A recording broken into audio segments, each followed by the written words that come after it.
José já os tinha perdoado. Quando eles vieram à terra do Egito, quando houve uma fome geral, quando houve uma fome que ninguém conseguiu entender, porque enquanto no Egito tinha o rio Nilo, na Palestina chovia muito. Então quando o rio Nilo secava no Egito, na Palestina continuava tendo chuva. Então quando uma terra não era próspera, a outra era. Mas nessa época, as duas terras ficaram desertas, ficaram vazias. E José chega ali, e quando ele interpreta o sonho de Faraó, ele é feito governador de todo o Egito. Queridos, ele é feito vice-presidente do maior país que existia naquela época. É como hoje se você se tornasse vice-presidente dos Estados Unidos. É isso que acontece com José. Um escravo, ele se torna vice-presidente, governador de todo o Egito. E quando a fome é muito forte em sua terra, os seus irmãos vêm até o Egito para conseguir comida. E ali agora eles chegam diante de José. E eles não conheceram José, mas José os conheceu. E o texto diz que quando José os conheceu, José então começou a trabalhar com eles em amor algumas coisas. Mas José os amou. E o texto é tremendo, irmãos, porque como nós vemos em Gênesis no capítulo 41, de 45 até 46, e essa parte em diante, o texto diz que José, ele começou a chorar quando ele olhou os seus irmãos. E ele chorou, e ele os perdoou. E depois, ele conversou sobre o que tinha acontecido. Não é assim com a gente não, né, irmãs? Hoje em dia, quando alguém faz uma coisa com a gente quer conversar. Não, você me machucou, você me maltratou, você me deixou doido, eu vou ver se eu te perdoo. E aí a gente vai ver se perdoa ou não, porque o coração não liberou perdão. O texto diz que José chorou, perdoou, e depois ele conversou. Tem um grande teólogo do Brasil, chamado Ed Renekiewicz, lá de São Paulo, e ele diz o seguinte, queridos: quando nós queremos, quando nós não perdoamos as pessoas, é como se nós quiséssemos construir um novo edifício em cima de entulhos, em cima de pedra quebrada, em cima de pedaços de pau. E construir em cima de entulhos não dá. Ou a gente remove os entulhos e começa tudo de novo, ou simplesmente aquela construção não vai ficar ali. E ele vai mais longe, ele diz o seguinte: o que é entulho? Eu gostaria que você guardasse essa palavra nessa noite. O que é entulho? Ed diz o seguinte: entulho é quando alguém vai falar perdão com a gente coloca uma vírgula. Sim, mas. Te perdoo, mas. Entulho é quando nós colocamos uma vírgula. Ele diz: entulho é quando nós puxamos uma memória. Eu perdoo, mas não esqueço. Eu perdoo, mas eu não esqueço. Ele diz: entulho é quando nós colocamos um avental de vítima e ficamos dizendo: olha o que fez por mim. O avental não sai, está sujo, somos vítimas. Ele diz: entulho é uma exigência, uma cobrança, um jogar na cara, uma dor escondida que nós não deixamos sair. Queridos, o Senhor Jesus tomou sobre Ele todas as nossas dores. Ele tomou sobre Ele o meu pecado. Ele tomou sobre Ele aquilo que eu fiz de mal para todo mundo, e Ele me perdoou. Mas nós temos a dificuldade tremenda de perdoar as outras pessoas. Nessa noite eu quero dizer para você, para que seus sonhos funcionem em 2014, saiba perdoar. Tenha um coração de perdão. Aprenda com José o que José fez. Ele simplesmente aceitou o que os irmãos tinham feito e simplesmente amou-os de toda maneira e perdoou-os, mesmo eles tendo feito tanta coisa. O sentimento de José não era de vingança. Ele estava seguro que o Senhor estava com ele. Ele estava seguro que o Senhor estava com ele para onde ele andasse. E na verdade, os seus irmãos vêm ao Egito e eles se curvam diante dele. E não só isso, depois vem o pai, porque a mãe já estava morta. Vem o pai e todos os irmãos, e todos eles se prostram diante dele, como os sonhos dele que ele tinha tido. Queridos, nessa noite, você tem sonho, você quer que seu sonho se realize, você quer que isso aconteça na sua vida. Em nome de Jesus, toma o exemplo de José. Aceite o seu sonho com responsabilidade, controle as suas emoções, aprenda a sonhar com os outros, mas saiba perdoar, porque Jesus perdoou você onde você estava, Jesus me perdoou onde eu estava, e nós não podemos ficar brincando com essa história de perdão, porque isso atrapalha que nós cheguemos ao próximo nível que o Senhor tem para a nossa vida. Jesus foi um escravo, por nós ele morreu. Jesus levou sobre si as nossas dores. Um tempo atrás eu preguei sobre José, um tipo de Jesus. Porque José, na verdade, ele trouxe também salvação à sua família. Quando seus irmãos disseram para ele no texto que nós lemos, de que não fizessem nada com ele, ele disse: olha, vocês não fizeram nada contra mim. Na verdade, eu vim na frente, o Senhor me enviou na frente para que muitas almas pudessem ser salvas. Queridos, José foi um camarada, né, de confiança. Ele foi um escravo de confiança. Ele foi um prisioneiro de confiança. E ele foi um governador de confiança. Ele confiou também que os seus sonhos seriam cumpridos, porque o Senhor Deus estava com ele. E em todos os tempos, ele entregou e deu glórias a Deus em tudo que o Senhor fez com ele. Aí eu quero que você nessa noite, pastor, o que tem isso a ver comigo? Como é que estão os seus sonhos diante do Senhor nessa noite? Como é que estão os seus sonhos para esse ano que nós estamos continuando? O Senhor te trouxe até aqui e Ele te deu sonhos. Ele te deu sonhos. Ele te deu algumas coisas que Ele quer que você possa realizar. Ele deu algumas visões para você que Ele quer que você realmente alcance. Mas a pergunta é: você vai simplesmente abandonar os seus sonhos por causa da adversidade? Você vai abandonar os seus sonhos por causa das emoções? Ou você vai abandonar os seus sonhos porque você não consegue sonhar com os outros em perdoar? Nessa noite o Senhor está dizendo para você: eu quero restaurar os seus sonhos. Sim, eu quero que você volte a entender que aquilo que eu prometi para você, eu vou cumprir. Mas é necessário que você tome a posição diante do Senhor. E que você possa realmente deixar o Senhor restaurar os seus sonhos e a tua vida. Jesus morreu por você na cruz do Calvário, para que você tivesse vida, e vida em abundância. No capítulo 10 de João, ele diz que as minhas ovelhas sabem e escutam a minha voz.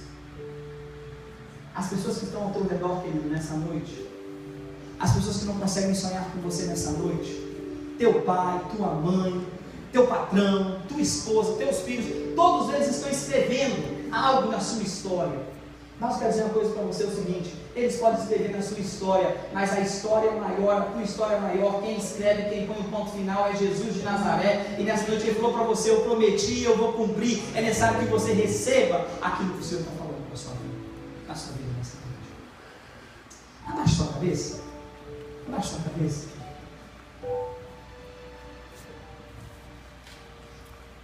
Duas ilustrações eu queria contar para você enquanto você está de cabeça abaixo. Tem um escritor chamado Roger Berry. Ele escreveu um livro que diz Ouvindo a Voz de Deus. E Roger diz que quando ele passou da adolescência, para se tornar um adulto, ele foi para a universidade, a mãe dele é que lavava todas as roupas dele em casa. E quando ele foi para a universidade, ela deu para ele, um saco de roupas. Esse saco plástico que a gente tem nas casas.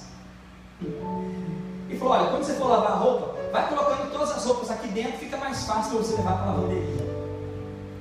Ele disse que ele levou aquele saco para a universidade com ele, e quando ele chegou na universidade, ele ia colocando aquelas roupas sujas dentro daquele saco, e encheu o saco de roupa suja. E aí no final de semana ele pegou aquele saco, foi para a lavanderia, e quando chegou na lavanderia, viu lá a máquina de lavar, e ele pegou e falou: é mais fácil eu botar o saco com tudo quanto é roupa dentro, e botou o saco com as roupas tudo dentro, lá dentro da lavanderia, e começou a lavar com as roupas dentro do saco, e começou a fazer um barulho, E disse que o dono da lavanderia correu para ele e falou: olha, eu acho que fica mais fácil se você tirar as roupas de dentro do saco e lavá-las separadamente. O que isso tem a ver com você? Nessa noite o Senhor Jesus está falando com você o seguinte: os teus pecados não podem ser lavados num saco diante de Deus. Ele está dizendo para você: confesse o teu pecado, separe eles. Como Ele separou aquelas roupas, separe o teu pecado nessa noite e comece a falar com o Senhor. Qual é a área que você quer que Ele te perdoe, para que você também consiga perdoar? Em 2005, aqui na América tem um programa chamado American Idol, programa de música. E são três, naquela época, 2005, 2006, eram três os jurados. Um era aquele cara chamado Simon, aquele inglês, Simon Cowell. A outra era Paula Abdul e o Randy Jackson. E no dia que estava acontecendo um daqueles festivais, daqueles encontros, veio uma cantora cristã chamada Mandissa Handley. Irmã Dissa era bem fortinha, bem gordinha. E na hora que ela chegou diante daqueles 3 jurados, Simon, que era sempre um camarada abusado, ele olhou e disse o seguinte: ué, esse ano nosso palco é maior? Porque se ela era tão gordinha, tão forte, precisava de um palco maior. E acontece que aquela menina, aquela crente, ela guardou aquilo com ela. E quando ela veio diante de Simon e dos outros jurados, ela disse o seguinte: Simon, muita gente me mandou muita coisa escrita, dizendo aquilo que elas queriam que eu falasse para você pelo comentário que você fez, de eu ser um pouquinho louca, de eu ser um pouquinho forte. Muita gente mandou falar muita coisa estranha para você. Mas nessa noite eu quero falar uma coisa para você. Eu quero dizer para você o seguinte: Simon, você me machucou. Simon, você me fez chorar. Simon, foi doloroso. Mas eu quero te dizer que eu te perdoo. E que você está perdoado e não precisa me pedir desculpas. E ela disse: se Jesus sofreu por mim e me perdoou e me deu tamanha graça, eu posso estender um pouco da graça dele para você. Eu te perdoo pelo que você fez por mim. Querido, perdão é uma questão de consciência própria. Nessa noite, se você quer que seus sonhos sejam realizados, o que o Espírito Santo de Deus está falando com você, entenda que quando os seus sonhos vêm, a adversidade vem. Não tenha medo da adversidade, porque o Senhor está contigo. Você não vai se tornar escravo, mas o Senhor está contigo. Controle suas emoções, o Senhor vai te dar a vitória. E saiba celebrar com os outros e perdoar, para que Deus possa realizar os seus sonhos. Então eu quero perguntar para você: será que você esqueceu do seu sonho? E se nessa noite o Senhor Jesus está falando com você: olha, o ano de 2014 acabou de começar, e eu tenho sonhos para você. Jeremias 29:11, porque eu sei os planos que eu tenho para você, planos de prosperidade, de uma vida abundante, planos de coisas boas, o Senhor tem para você. E nessa noite eu quero convocar você que, se você quer voltar a sonhar, se você parou de sonhar e quer voltar a sonhar, ou se você esqueceu o seu sonho e ninguém está olhando para você nesse momento, e eu quero orar por você, eu vou orar por você, você vai vir aqui na frente, eu quero que você venha aqui na frente, mas eu quero que você fale: pastor, eu reconheço que eu esqueci os meus sonhos, eu perdi os meus sonhos, eu deixei os meus sonhos na gaveta, mas nessa noite eu quero retornar a sonhar, e eu quero que o Senhor me leve ao lugar que eu tenho que ir, eu quero voltar a sonhar com o Senhor. Levante a tua mão aí abaixo, eu quero orar por você, eu quero orar para que Deus possa restaurar o teu sonho. Amém? Pode abaixar. Levante a tua mão, não tenha vergonha, diga: pastor, amém? Pode abaixar. Pastor, amém? Pode abaixar. Fala: pastor, eu quero voltar a sonhar. Amém? Pode abaixar. Não tenha medo, não tenha medo. Tem ninguém olhando para você. Isso é uma conversa com você e Deus nessa noite. Talvez você perdeu o seu sonho, perdeu aquela vontade, aquilo que Deus colocou no teu coração. Nessa noite, queridos, Deus quer restaurar o teu sonho. Levante a tua mão e diga: pastor, eu quero restaurar o meu sonho. Eu quero voltar a sonhar, eu quero voltar a ter essa vida com o Senhor Jesus. Levante a tua mão e abaixa. Amém? Pode abaixar. Amém? Pode abaixar. Tem mais gente que o Senhor está falando nessa noite. E se quando você ouve a voz do Senhor, hoje é o dia, pode baixar a tua mão, hoje é o dia, você diz: Senhor, hoje, se eu ouvir a tua palavra, eu quero que o Senhor volte a tomar conta do meu sonho. A tua vida é difícil, eu sei que é. Como é que você acha que foi a vida de José? Mas o Senhor o honrou até o fim, e o Senhor deu a ele 110 anos de vida, e no final ele viu o neto de seu neto, não, o filho do seu neto nascer. O filho do seu neto nascer. A geração dele foi grande. O Senhor prosperou na terra. Você quer que seus sonhos sejam realizados nessa noite? Levante a tua mão e abaixo e diga: Senhor, eu quero restaurar os meus sonhos. Eu quero orar por você. Eu quero orar por você. Amém, Deus. Deus, diante de Ti, ó Pai, nessa noite, ó Pai, nós queremos, como igreja, Deus querido, continuar dizendo para o Senhor, Deus, que às vezes, ó Pai, que nós chegamos aqui nesse país que não é o nosso, e nós perdemos, ó Deus, que da noção daquilo que nós viemos fazer aqui. Não como culpa, não como entendimento, Pai querido, de cobrança, não é isso, não. Mas o Senhor nos trouxe aqui para uma missão, o Senhor nos trouxe aqui para cumprir um sonho. E, ó Deus, o que nós pedimos nessa noite é que o Senhor novamente, ó Pai, mostre à nossa mente, ao nosso espírito, o sonho que o Senhor tem para nós. E que nós, querido, possamos, em nome de Jesus, querido Deus, abraçar esse sonho, entendendo que só o Senhor Jesus é que pode nos dar força para vencer.